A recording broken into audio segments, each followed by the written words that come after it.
सहरा की रेत सूरज की तपिश से दहक रही थी। दूर दूर तक फैला हुआ सन्नाटा जैसे खुद इंसान के ज़मीर की आवाज हो। इसी सहरा में एक शख्स अकेला चल रहा था।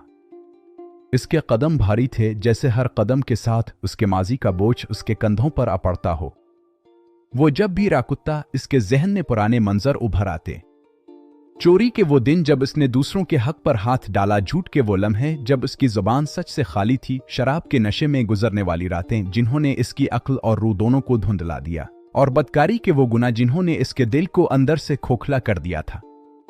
अब ये सब यादें रेत के जर्रों की तरह उसके दिल में चुभती थीं। सहरा की खामोशी में इसे अपनी ही सांसों की आवाज सुनाई देती थी। वो बार बार आसमान की तरफ देखता, जैसे किसी अनदेखे रब से बात करना चाहता हो। इसकी आंखों से आंसू बहकर गर्म रेत में जज्ब हो जाते, मगर उसके दिल की आग कम ना होती। वो खुद से कहता, अगर वक्त वापस आ जाए तो मैं कभी वो सब ना करूं। चलते चलते वो एक छोटे से टीले पर बैठ गया। सूरज ढलने लगा था और आसमान सुर्खी माइल हो गया था। इसी लम्हे इसे एहसास हुआ कि सहरा सिर्फ बाहर नहीं, इसके अंदर भी है।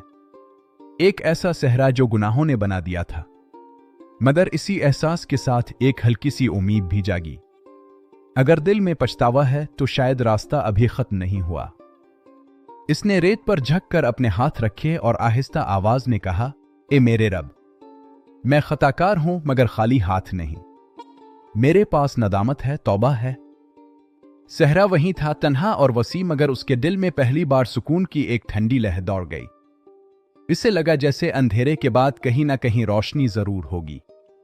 वो दोबारा उठा, कदम आगे बढ़ाए, मगर अब उसके चलने में एक नया अज़्म था। माजी के बोझ के साथ नहीं, बल्कि मुस्तकबिल की उम्मीद के साथ।